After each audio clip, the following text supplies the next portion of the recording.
ሰላም ሰላም ቤተሰቦችዬ እንዴት ናችሁልኝ? እኔ ያለው ፈጣሪ የተመሰገነው በያላችሁበት ሰላማችሁ ብዝት ትርፍርፍ ይበልልኝ።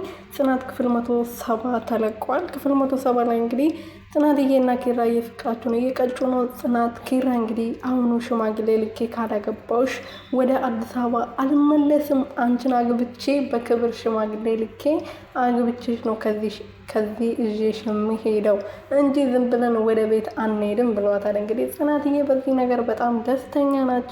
ድሮም ይሄን ባቅ ኖሮ ድሮም እንደዚህ እንደሚቀየር ባቅ ኖሮ እዚህ ይዤው መጣ ነበረ።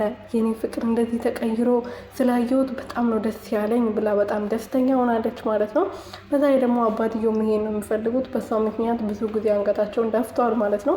እና አሁን ጽናትና ኪራዬ እንግዲህ በጣም ደስተኛ ናቸው። ዛሬ እንግዲህ መጥተው ሶፋ ላይ ቁጭ ብለው ሲያወሩ ነበረና ያው ጽናት እንደምታውቋት በራሷ ውስጥ በውስጧ ማጉረምረም ትወዳለች ብቻዋንና ልክ ሲመጣ የት ነው ያልከው ብላ ከጠየቀችው በኋላ ዛሬ ደግሞ በጣም አምሮበታል ብላ ብቻውን እያወራች ምንድን ነው ያልሽው ብሎ ሲጠይቃት በጣም አምሮባል ነው ያልኩት፣ ሌላም ነገር ምንም አላልኩም ብላ ነበር የመለሰችለት። ከአንቺ አልበልጥም፣ አንቺ እኮ ጨረቃም ፀሐይም ሁሉ ነገር ነሽ፣ ጨረቃዎች ራሱ አንቺ ጋር ሲሆኑ ይጠፋሉ ሲል ነበረና በዛን ሰዓት እንግዲህ የሆነ ቀንም ልክ ሊሳሳሙ ሲሉ ኒና መጣ ቆርጣቸው ነበርና አሁንም ልክ ሊሳሳሙ ሲሉ አይን ለአይን እየተያዩ እየፈዘዙ ኒናቸው መጣችና አቋረጠቻቸው። እናንተ እዚህ ፍቅራችሁ ትቀጫላችሁ፣ እኔ እዛ በራብ በፀሐይ እቃጠላለሁ እና ለእናንተ ፍቅር ብዬ እኔ በራብ ልሞት ወይ ብላ ነበረ የመለሰችላቸው። ኪራዬ ደግሞ ገደል ግቢ ብሎ ነበር እዛጋው ጥሎ የሄዳት ማለት ነው። ምን አለበት ትንሽ ብትቆይ፣ ሁል ጊዜ አንቺ እንደመጣሽ እንዳቋረጥሽን ብሎ ነበረ እንትን ያለው ማለት ነው። እና ለማንኛውም ቤተሰቦችዬ ሰኒዬ እስካሁን ድረስ አልተገኘችም። ሰኒ እንግዲህ ይሄ አስጨናቂ የሚባለው ሰውዬ አግቷታል።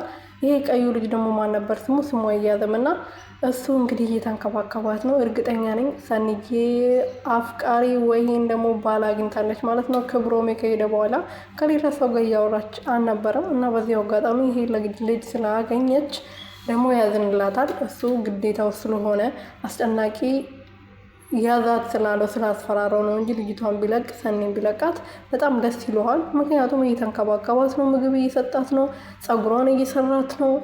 ሰኒዬ ደግሞ ምላሷን ታውቃላችሁ እና ሰኒዬ አፏን መያዝ አትችልም። እንግዲህ ብዙ ሰዎች ተጨንቆ እየፈለጓት ነው። እነ ምሩዬ፣ እነ ናሆሜ፣ ኪያ ሁሉም ሰው እየፈለጋት ነው። በተለይ ደግሞ ኤደን የምትባለ እህቷ መታለች ማለት ነው።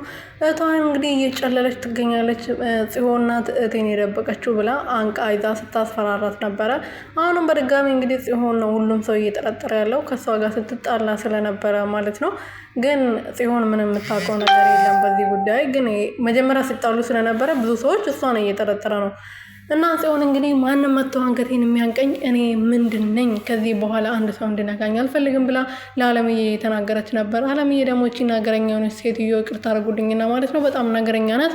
ነገረኛ ሆና ካልሰራች ፊልም መስራት አትችልም መሰለኝና ሁሉም ድራማ ላይ አንድ ጊዜ ጥሩ ሆና ስትሰራች አላቅምና ለማንኛውም ሰኒዬ ትመለሳለች ብዬ ተስፋ አደርጋለሁ። ትመለሳለች ደግሞ እርግጠኛ ነኝ።